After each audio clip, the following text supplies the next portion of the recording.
So let's start with the homework correction children. सबको screen पे नजर आ रहा होगा. Question number 1. Everybody is supposed to open the copy very quickly children, very quickly. Ready everybody? Check. On the debit side आपने लिखा होगा question number 1 के solution में to opening stock 2300 children.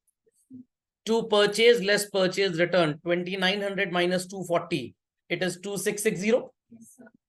Debit side to carriage inward children 10 rupees.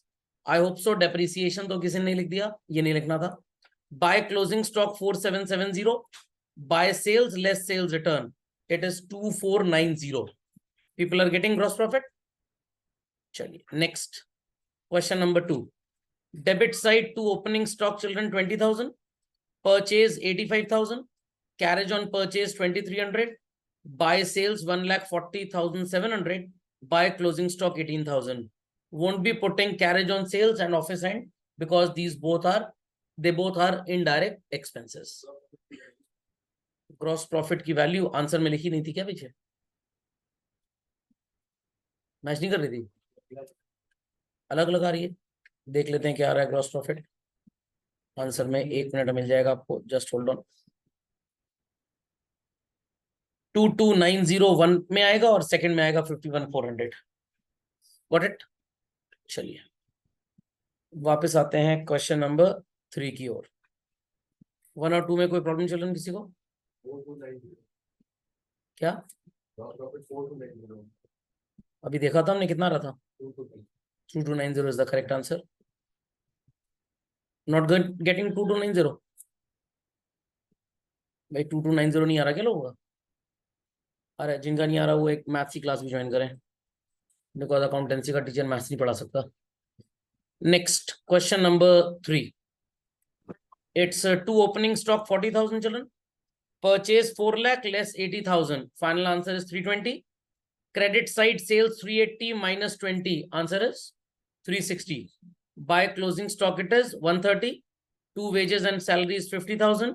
To carriage inward 20. अब यहाँ पे closing stock की realisable value कितनी दी है चलो? 120. बट यहाँ पे ये कितना दिया हुआ था? 130. तो एलसीएम रूल अप्लाई करिए. दोनों में से कौन सी वैल्यू कम है चिल्ड्रन? लोअर वैल्यू आपको कौन सी नजर आ रही है यहाँ पे? 120 और 130 चिल्ड्रन. 120. तो वील बी पुटिंग 120 है. तो 130 जिन्होंने लिखा उसको कट करके 120 कर लें, you will get the correct answer. चलिए क्वेश्चन नंबर 3 के बाद 4 तो दिया नहीं था बच्चों, फिर सीधे एससी शर्मा वाले सेट में आ जाएं सब लोग. और एससी शर्मा साहब की हमारे ऊपर छत्र छाया थी. Question number 1A children, check out. To opening stock it is 10,000. Purchase 30,500 minus 500, it's 30,000. Debit side पे चिल्ड्रन फ्रेट आएगा, कैरेज आएगा, लाइटिंग ऑफ द फैक्ट्री आएगा, वेजेस आएगा, इंपोर्ट ड्यूटी आएगा, कोल गैस वाटर आएगा. Credit side it is by sales 60,600 less sales return 600. Outer column में 60,000 and by closing stock it is 12,000. Are people getting correct GP? 12,000.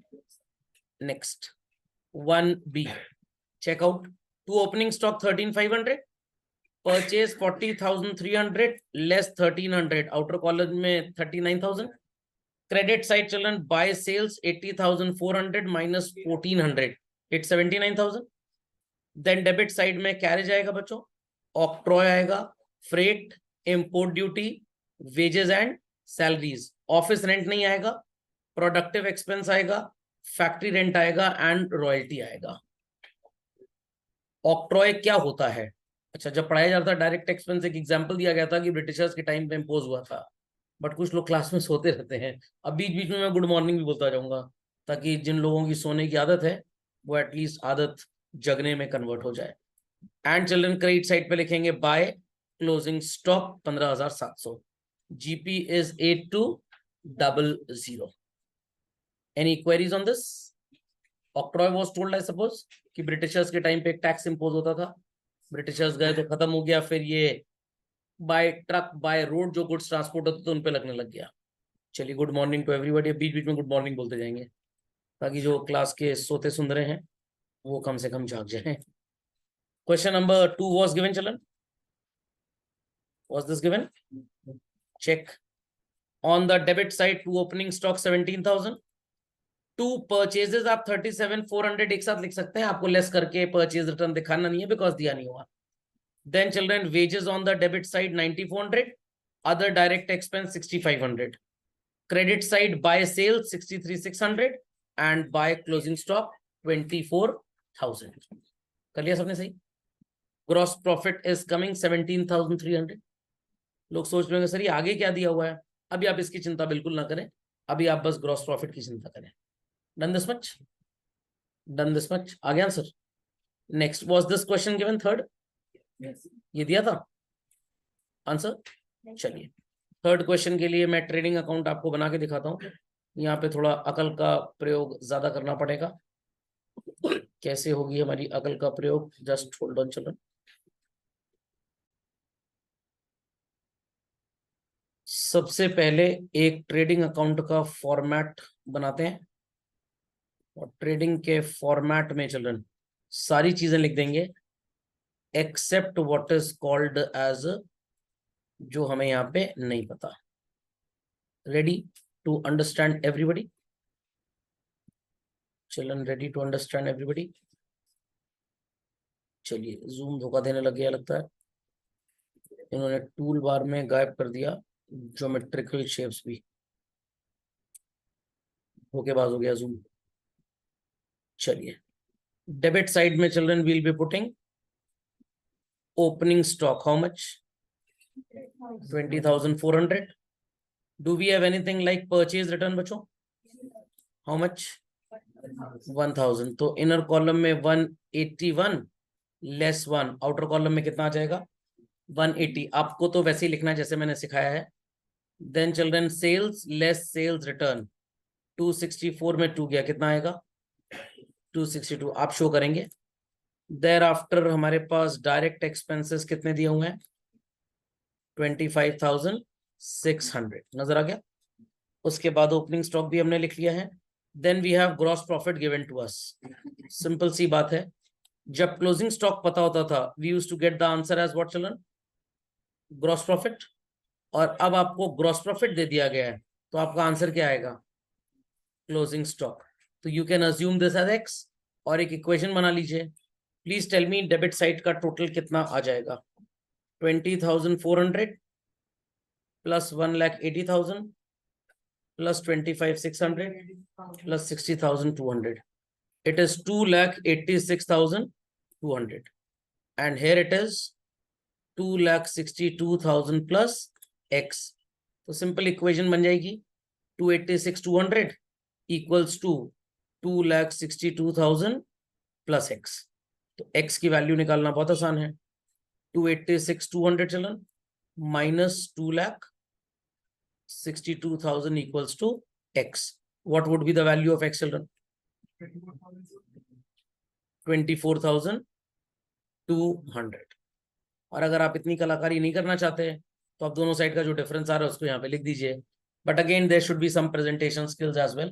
तो ऐसे करना in my opinion sounds to be much much much better. What it? तो अगर किसी का answer नहीं आया तो प्लीज अपडेट, कोई क्वेरी है तो प्लीज आस्क। तो सबको समझ में आ गया क्वेश्चन नंबर 3 में कैसे निकलेगा हमारा क्लोजिंग स्टॉक चिल्ड्रन? कोई डाउट है किसी को? पक्का?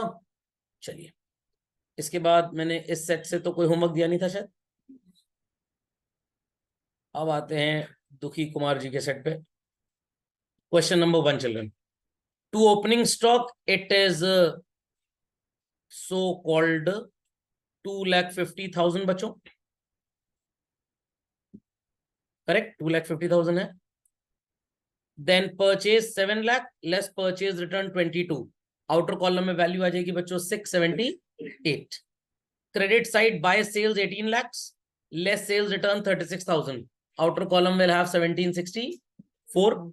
Debit side children 2 wages, 2 carriage inward, outward नहीं आएगा, 2 manufacturing expenses, 2 gas fuel power, 2 dock charges, 2 factory lighting. किसी ने लाइटनिंग तो नहीं लिख दिया ज्योग्राफी ध्यान में रखते हुए? तो it is so called 96,000। And credit side पे children by closing stock how much? 6 lakh rupees. Factory lighting क्यों नहीं लिखेंगे भाई? अप टिल बाइंग सारे एक्सपेंसेस लिखने हैं, तो factory lighting is an expense on manufacturing. Manufacturing हमेशा बाइंग के पहले ही होगी। पहले फैक्ट्री में गुड्स आपने मैन्युफैक्चर किए और उसके बाद इन गुड्स को आपने सो कॉल्ड शॉप पे अपनी ही खरीद लिया। तो एक डिपार्टमेंट आपका फैक्ट्री है और एक डिपार्टमेंट आपका शॉप है। तो शॉप पे जब गुड्स आए, फैक्ट्री से आए, तो फैक्ट्री में एक्सपेंस हो चुका है कि नहीं हो चुका? तो up till buying you have to include all basically. Okay, update fast. Next, और तो इस सेट में कोई क्वेश्चन था नहीं, डायरेक्टली आ जाइए बच्चों अगले सेट में। क्वेश्चन नंबर 1 संदीप गर्ग जी वाली बुकलेट में, opening stock is given to us as 16,200 चलन, then purchase less purchase return आएगा 1,46,000, sorry 1,47,200। Credit side sales 290, debit side wages and salaries 25,400, carriage inward 12,000 and credit side by closing stock 18,000. Is GP coming for everybody 117,200? सबका आ रहा है gross profit? Everybody? Next, question number 2, opening stock 1,50,000, then children purchase less purchase return is 90,000, sorry 9,90,000. Credit side sales less sales return is 12,40,000. Closing stock 84,000. Then debit side we'll write 2 dock charges, 2 carriage inward, 2 wages, won't be putting insurance premium, 2 freight and 2 coal, gas and water. So gross profit would be 1,24,000. Anybody having any doubt? Please ask children. Question number 3 children, was this given? सबसे पहले opening stock 50,000 on the debit. Then children purchase, आपको अलग अलग लिखने की जरूरत नहीं है, आप purchase 2,80,000 less purchase return 15,000, outer column में 265 लिख सकते हैं। No need to show cash credit, ऐसा कोई जरूरी नहीं है कि आपको शो करने की जरूरत पड़े, आप 280 लेस 15 लिख सकते हैं। Then children credit side it is by sales, value is 5 lakh less sales return 11,000, so it will become 689. Closing stock बच्चों 2 वैल्यू दी है 60 एंड 35, whichever is less, कौन सी लेस है बच्चों? 35, तो आप 35,000 लिखेंगे, करेक्ट, समझ गए। और उसके बाद डेबिट साइड में children wages and salaries 15,000, carriage inward 12, power and fuel 20,000, GP आ जाएगा 1,62,000। कोई क्वेरी है तो please ask. Question number 4 children, opening stock is 22,400, purchase 80,000, मतलब 81 - 1 तो 80 हो जाएगा। डेबिट साइड बच्चों फैक्ट्री रेंट आएगा, फैक्ट्री एक्सपेंसेस आएगा। इफ बाय मिस्टेक आपने कैरेज ऑन सेल लिखा तो उसको उड़ा दीजिए, ये सेलिंग एक्सपेंस है, won't be going. Thereafter debit side children carriage on purchase लिखेंगे आप, डेप्रिसिएशन को उड़ा दीजिए, नहीं लिखेंगे। वेजेस एंड सैलरीज होता तो we would have written thinking कि भाई फोकस वेजेस पे ज्यादा किया जा रहा है और सैलरी पे कम किया जा रहा है, but if it is salaries and wages children, तो यहाँ पे ये सैलरी को फोकस ज्यादा कर रहा है, तो it is a part of indirect expense. Dominating salary है, सैलरी का प्रोपोर्शन ज्यादा है, तो हम इसे इनडायरेक्ट मानेंगे। डेप्रिसिएशन तो वैसे भी नहीं आएगा because it is not direct in nature, buying का इससे कोई लेना देना नहीं है। Credit side children by sales less sales return is 150 and closing stock is 30,500। GP आ रहा है 55,200, वेल एंड गुड। नहीं आ रहा तो please ask any doubt children, अगर है तो। So only these 4 questions were given children, fifth was not given I suppose, दिया था? ये नहीं दिया होगा आपको मैंने, ठीक, चलिए। सो अपनी अपनी वर्कबुक सब लोग ओपन कर लें बच्चों, 1-2 इंपॉर्टेंट चीजें बता दें आपको, फिर आगे चलते हैं। वर्कबुक में पेज नंबर 8 पे सब लोग स्क्रॉल अप कर लें। On page number 8 children, clarification of expenses जो डायरेक्ट भी हो सकते हैं और इनडायरेक्ट भी हो सकते हैं। रिपीट चिल्ड्रन, ये एक्सपेंस डायरेक्ट भी हो सकता है एज वेल एज इनडायरेक्ट भी हो सकता है। तो बच्चों कैरेज इनवर्ड अगर है, cartage inward is there, freight inward, wages and salaries, custom duty और इंपोर्ट ड्यूटी अगर है, तो all these are called as direct expenses and they will be debited where? In trading account. But इसी का counterpart, I repeat children, इसी का counterpart, if it is carriage outward, cartage outward, freight outward, salary and wages and export duty, so these all are reflected or related with the sales. तो ये सारे के सारे trading में ना जाके इनडायरेक्ट एक्सपेंस माने गए हैं, और ये कहाँ जाएंगे? पीएल में। कहाँ जाएंगे? पीएल में। अब बच्चे कहेंगे सर आपने यहाँ लिखा नहीं है। लिखा इसलिए नहीं है बिकॉज अभी आपको पीएल पढ़ा नहीं रहे हैं, तो अभी सिर्फ ये क्लैरिफिकेशन देना है कि कैरेज, कार्टेज, फ्रेट, इनके साथ अगर इनवर्ड लिखा है तो दे आर बाइंग, और आउटवर्ड लिखा है तो they are not related with buying. But मान लीजिए कभी कभी क्वेश्चन बच्चों आपको सो कॉल्ड सिर्फ carriage, cartage, freight and custom duty लिख के दे दे, नॉट स्पेसिफाइंग कि ये इनवर्ड है कि आउटवर्ड, तो in the absence of any information हम इन्हें क्या मानेंगे बच्चों? डायरेक्ट। एक बार ट्रायल बैलेंस में चीज मैंने आपको बताई थी, नॉमिनल अकाउंट इज गिवन, वो एक्सपेंस भी हो सकता है और इनकम भी हो सकता है, तो in the absence of information हम उसे क्या कंसिडर करते थे? Expense.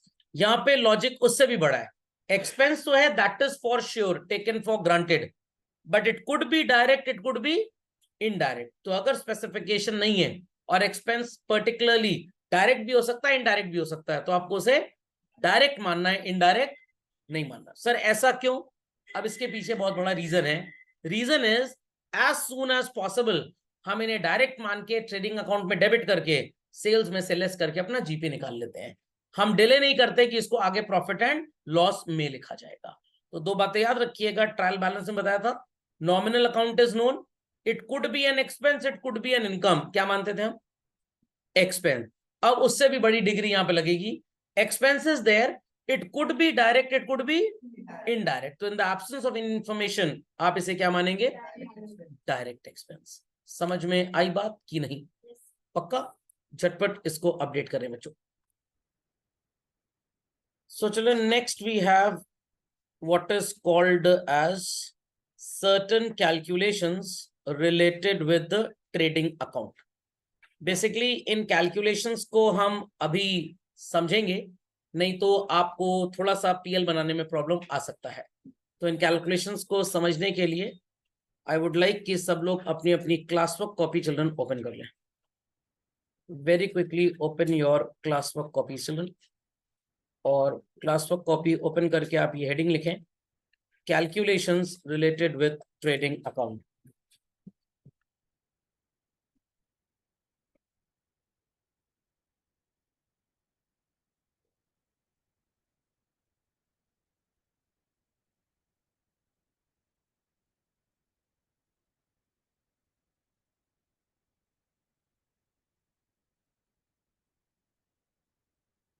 B quick to this children.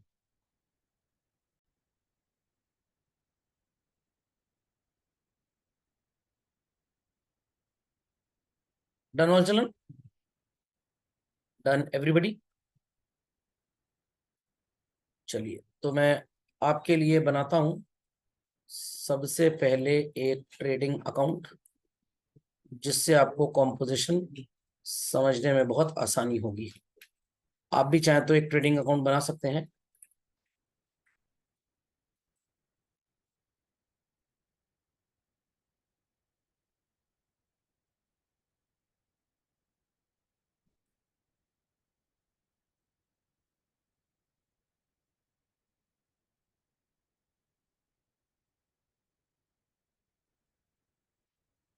Put the heading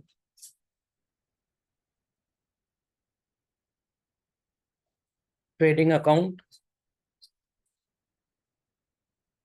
for the year ending ...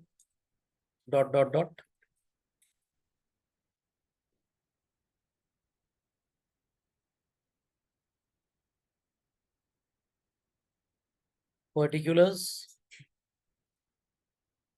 amount,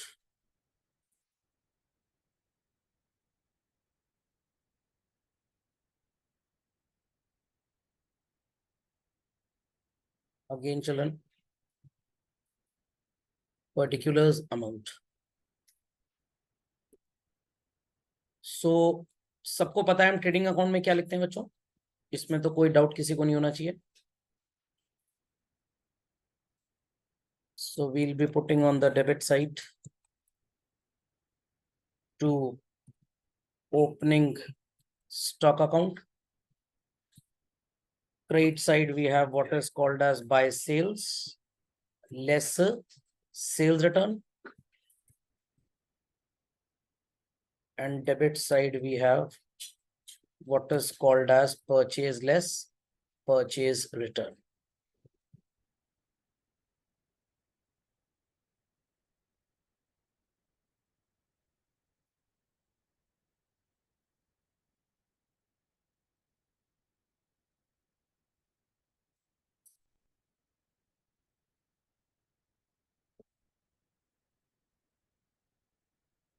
Be quick to this.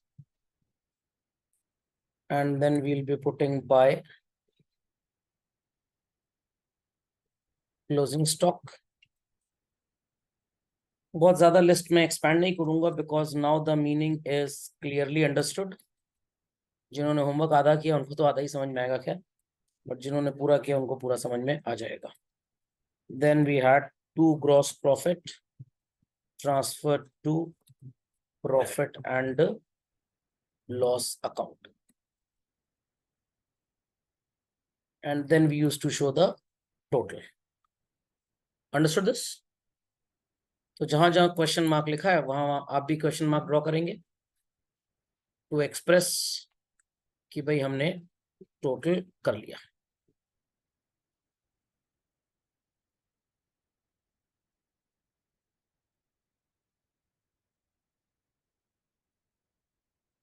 Be super quick to the children.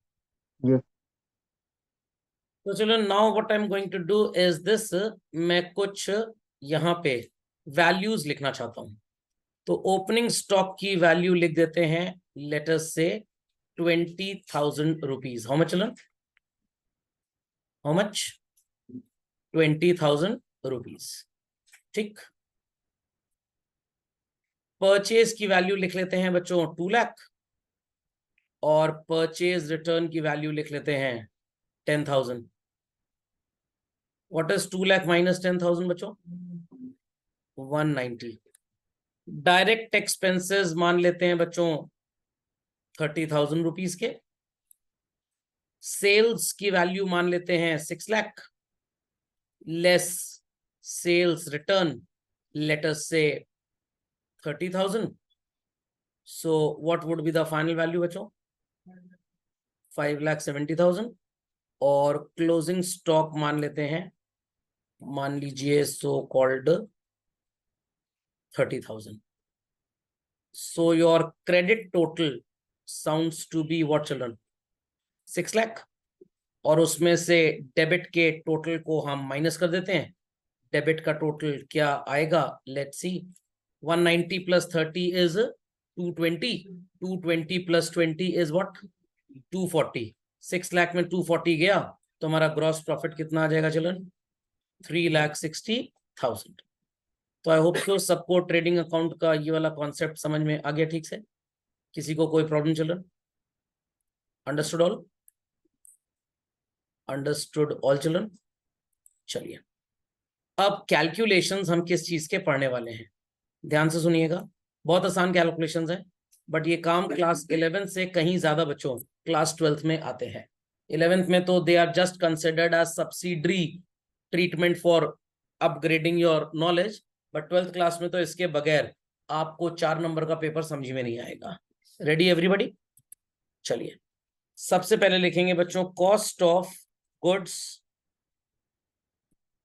Available for sale. Cost of goods available for sale. तो सबसे पहले आप मेरे को बताएंगे children what is the value given as opening stock. कितनी opening stock की value है चिल्ड्रन? 20,000 रुपीज. चलिए तो 20,000 रुपीज से स्टार्ट करते हैं चिल्ड्रन. नजर आ रहा है सबको? What is the value given as of purchase to us children? Purchase की वैल्यू कितनी है? 2 लाख. तो इसका फॉर्मूला होता है बच्चों opening stock how much? 20,000 plus purchases. What is the value of purchase given to us? 2 lakh. जो गुड्स हमने बच्चों वापस कर दिए, will we be able to sell them? Answer, जो वापस कर दिए कि आप उन्हें बेच पाएंगे बच्चों? नहीं बेच पाएंगे, तो माइनस कर देंगे। How much expense did we spend on buying these goods? Direct expenses आपने कितने खर्च किए इनके ऊपर बच्चों? Not given in the example.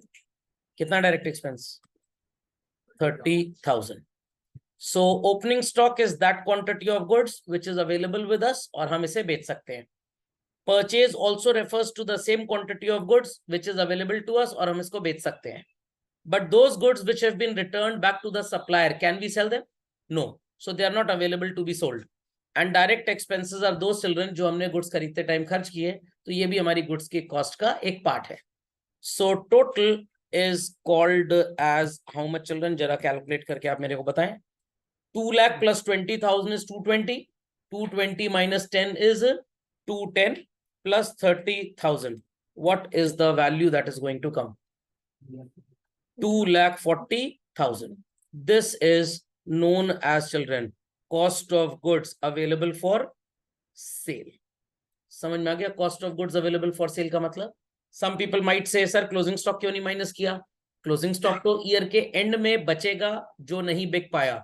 अभी हम ये जानना चाह रहे हैं कि हमारे पास गुड्स कितने के हैं जो हम बेच सकते हैं। आई रिपीट, बेच सकते हैं। तो 240 के गुड्स आप बेच सकते हैं, इजंट इट? समझ में आ गई बात? Moving down to the next calculation.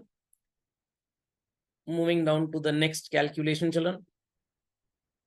This was present continuous tense, अब आएगा past tense.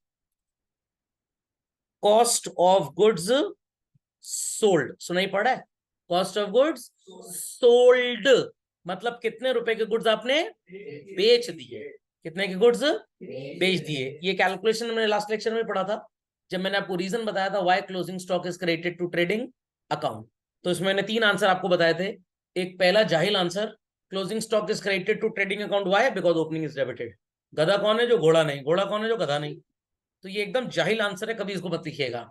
Y closing stock is credited to trading account, थोड़ा सेमी जाहिल टाइप का है, ये भी जाहिल ही। So as to get correct gross profit, ये सेमी जाहिल आंसर है। शायद टीचर तरस खा के गरीबों पे जैसे 1-2 रुपए चिल्लड़ बिक देते ना, तो भीख की तरह नंबर मिल जाएगा। But the exact answer is so as to determine the true cost of goods and to compute gross profit thereupon. समझ में आ गया? चलिए, तो बच्चों यहां पे भी हमारा फॉर्मूला कुछ ऐसा ही बनेगा। It is opening stock plus purchases minus purchase return plus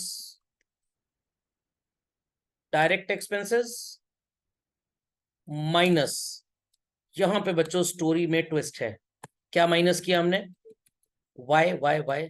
ये है cost of goods sold. Total हमारे पास बच्चों opening stock plus purchase plus direct expense minus purchase return 240 के गुड्स से, आउट ऑफ विच 30 के नहीं बेच पाए, तो कितने के बेच दिए? 30 के नहीं बेच पाए तो कितने के बेच दिए? 210। तो let's do it. 20,000 plus 2 lakh, I hope so the visibility is clear to all, minus 10,000 children, plus direct expense की वैल्यू कितनी थी? 30,000 एंड माइनस क्लोजिंग स्टॉक को इंसिडेंटली सेम था। तो बच्चों value would be how much? 210। जरा 210 को आप कंपेयर कर लीजिए 570 के साथ और डिफरेंस बता दीजिए कितना आएगा बच्चों?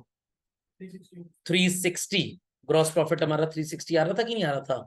तो मेनी अ टाइम्स आपसे पूछा जाएगा compute cost of goods sold, तो शायद कुछ बच्चों ने होमवर्क में किया भी होगा क्योंकि ट्रायल बैलेंस चैप्टर में ये चीज आप ऑलरेडी पढ़ चुके हैं। तो mathematically if you are interested in calculating GP, कभी कभी ऐसे क्वेश्चंस आपको मिलेंगे एमसीक्यू वगैरह में या 1 मार्क्स वगैरह में, तो वहां टाइम थोड़ा बर्बाद करेंगे ट्रेडिंग अकाउंट बना के, इतना थोड़ा हमने उधार खाया किसी का, कितनी नौकरी करेंगे। So there such calculations are very very very useful. इतनी बात समझ में आ गई? चलते हैं तीसरे कैलकुलेशन पे चलना। Adjusted purchases. बहुत मजेदार कैलकुलेशन है ये भी। कॉस्ट ऑफ गुड्स सोल्ड का कैलकुलेशन सबको क्लियर था बच्चों? चलो, कॉस्ट ऑफ गुड्स सोल्ड का कैलकुलेशन क्लियर था सबको? सिर्फ इसमें से डायरेक्ट एक्सपेंसेस को आपको उड़ा देना है। आई रिपीट चिल्ड्रन, किसको उड़ा देना है? डायरेक्ट एक्सपेंसेस को। तो you will get what is known as adjusted purchases. जब भी मैं ये कॉन्सेप्ट देखता हूं, मेरे को आईएससी 2006 का पेपर याद आ जाता है। 12th क्लास में कंपनीज के फाइनेंशियल स्टेटमेंट्स पहली और आखिरी बार पूछे गए थे, और वहां पे बच्चों को एडजस्टेड परचेज दे दिया गया था। और जिन बच्चों ने 11th में पढ़ाई नहीं की थी, उनका 22 नंबर का पूरा क्वेश्चन चला गया था। कैसे चला गया था आप सीख जाएंगे, not to worry. So 20 plus 2 lakh is 220 children, minus 10 it is 210, minus 30 it is how much? 1,80,000. So लोग समझ गए how to calculate adjusted purchases? Cost of goods sold भी समझ में आ गया? समझ में आ गया? चलिए, लगे हाथ दो कैलकुलेशन आपको और बता दूं, बड़े चाइल्डिश हैं, please don't laugh at the calculation. Net purchases बहुत सिंपल है बच्चों, बहुत simple. How to calculate net purchases?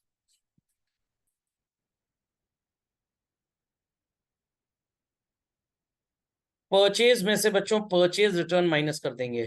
What will be getting is net purchases. कितनी थी हमारी परचेज की value? 2 lakh, and purchase return was 10,000। The answer would B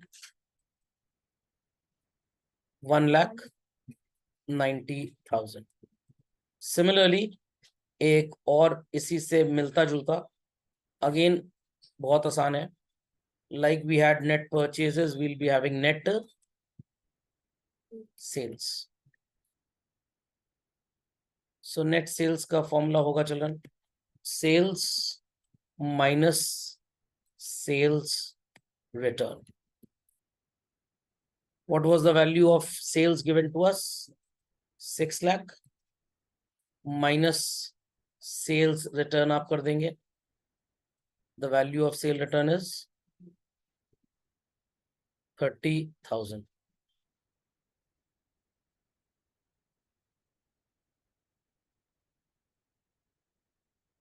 Children, what is so called 6 lakh minus 30,000? 5,70,000. All calculations are well heard and understood. Children, all the calculations are well heard and understood. चलिए, एक और आधा दर्जन complete हो ही जाए. Gross profit. Students में से might say, sir ये तो ट्रेडिंग बना के आ जाता है. बिल्कुल सही बात है, बट मेनी अ टाइम्स अगर आपको क्वेश्चन में मैथमेटिकली चीजें पूछी जाएं, बहुत स्मॉल क्वेश्चन आए, तो आप क्या करेंगे? आप नेट सेल्स की वैल्यू में से बच्चों COGS को माइनस कर देंगे. So in my example, net sales was 5,70,000 and COGS is 2,10,000. The answer would be what, children? 3,60,000. सबको समझ में आ रहा है? Children, visible to all?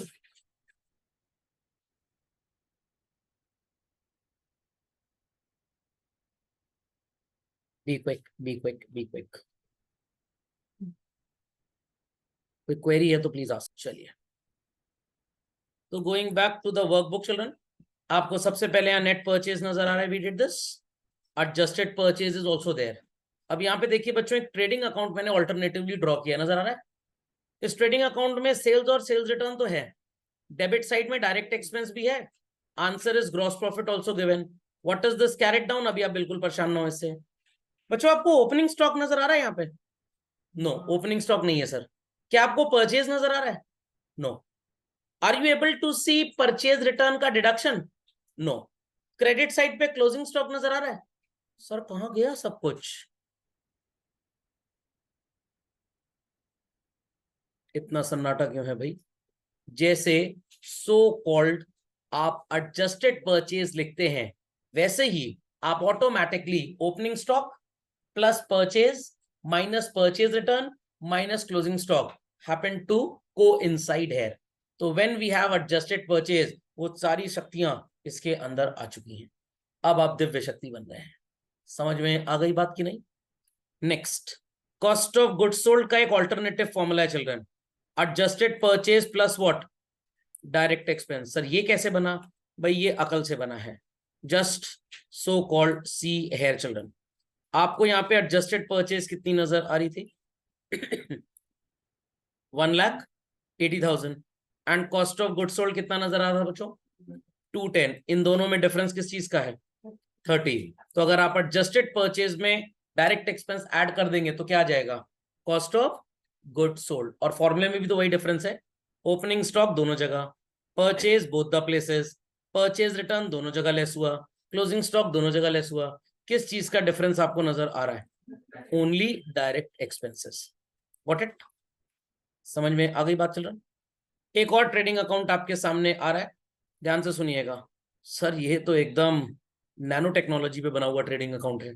Sales and sales return is on the credit side. Debit पे GP भी आपको नजर आ रहा है, कचौड़ी दमालू को अभी आप भूल जाइए। क्या बच्चों ओपनिंग स्टॉक नजर आ रहा है यहाँ पे? No. Do you see purchases here? No. Do you see a deduction of purchase return? No. Do you see direct expenses? No. Do you see credit side पे क्लोजिंग स्टॉक? सर कहाँ गया? पंच तत्व में विलीन हो गया है। और इस पंच तत्व का नाम क्या है?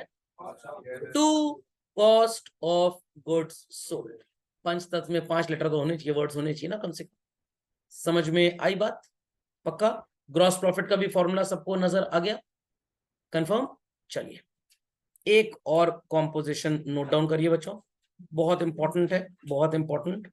Formula number 7, selling price equals to cost price plus profit, अर्थात net sales equals to COGS plus gross profit. Class 5th का फॉर्मूला है, ये काम आएगा काफी न्यूमेरिकल क्वेश्चंस में आपको। Quickly do it children. Hardik understood कैसे बना trading account with adjusted purchase? Sarthak ji समझ गए, श्रुति गॉट इट, वंश अनुष्का गॉट इट। यस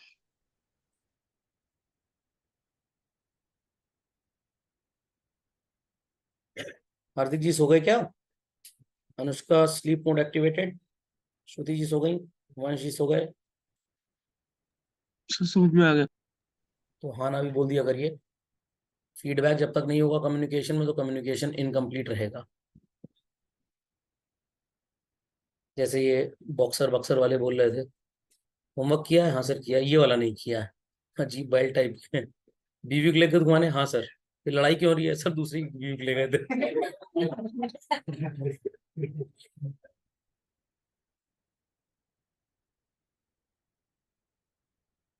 समझ में आई बात? तो अगर ना समझ पाए तो भाई आप बैल हैं दिमाग से, समझ पाए तो सीधे जवाब दीजिए। वो कहावत है ना, मामा जी की वाइफ मामी जी, चाचा जी की वाइफ चाची जी, पापा की जी वाइफ पापी जी। जिन्होंने बड़ा पाप किया ऐसी संतानों को पैदा करके। चलिए कोई बात नहीं, किसी के बारे में बुरा भला मत बोलिए भाई। आ रहे हैं आराम से, एसी की हवा खा रहे हैं, मौज कर रहे हैं, फीस दे रहे हैं, उन्हीं से रसोई का चूल्हा जल रहा है। हमारे अन्नदाता और अन्नदाता इन प्रगति जी। नहीं आधा ही आधा होमवर्क करिए भाई, पूरा कभी मत करिएगा। और मन करे तो 1/4 करिए, मन करे तो वही मत करिए। क्योंकि अगर पढ़ लिख गए और आगे अगली जनरेशन को पता लग गया हमारे माता पिता पढ़े लिखे हैं, बच्चे तो ऐसे अपने पापा मम्मी से क्वेश्चन करते हैं, पापा मम्मी गूगल ज्यादा जानते हैं, फिर वहां पे बेइज्जती हो जाएगी, बेइज्जती खराब हो जाएगी मतलब। इन सब के बच्चे अपनी भाई में यहाँ लिखवा ले, जैसे वो अमिताभ बच्चन की मूवी नहीं थी, बाजू में लिखवा लिया था तेरा बाप चोर है। तो ऐसे बच्चों के मतलब जो आगे बच्चे होंगे वही लिखवाएंगे, हमारे माँ बाप अनपढ़ गवार हैं। और मैं भी यहाँ लिखवाऊंगा, मैं अनपढ़ गवार का टीचर हूँ। प्रगति जी कितने नंबर है अकाउंटेंसी में अभी जो एग्जाम हुआ विद्यालय में आपके? पता ही नहीं, चलिए कोई बात नहीं, पता नहीं है या बताने लायक नहीं है, मतलब पता करने लायक नहीं है, पता ही नहीं है, चलिए कोई बात नहीं, जैसे ही पता लग जाए मेरे को मैसेज कर दीजिएगा। ठीक, वैसे 40 से कम ही आया होगा, क्योंकि आधा किया है तो 80 का आधा 40, और 40 का आधा 20। चले भाई, मेरे को लग रहा है कोई मेरे बारे में गलत सलत खबर फैला रहा है कि सर ने अगर देख भर लिया तो 80-90 नंबर आ गया। अरे 80-90 नहीं, पूरा 100 आएगा, बस मार्कशीट उल्टी करके देखो, 100 आएगा हर सब्जेक्ट में। जैसे कहते हैं ना, मंदिर जाने से कुछ नहीं होता, कर्म ठीक रखो अपने। मंदिर जाना तो बॉर्नवीटा की तरह है, पहले दूध तो ठीक हो। यहाँ दूध ही एकदम गैया का पानी मिला हुआ है, आधे लीटर दूध में 4 लीटर पानी। चलिए भाई डन। अनुष्का जी लिख लिया, सार्थक जी, हार्दिक जी, श्रुति जी, वंश जी समझ गए। Yes sir. चलो।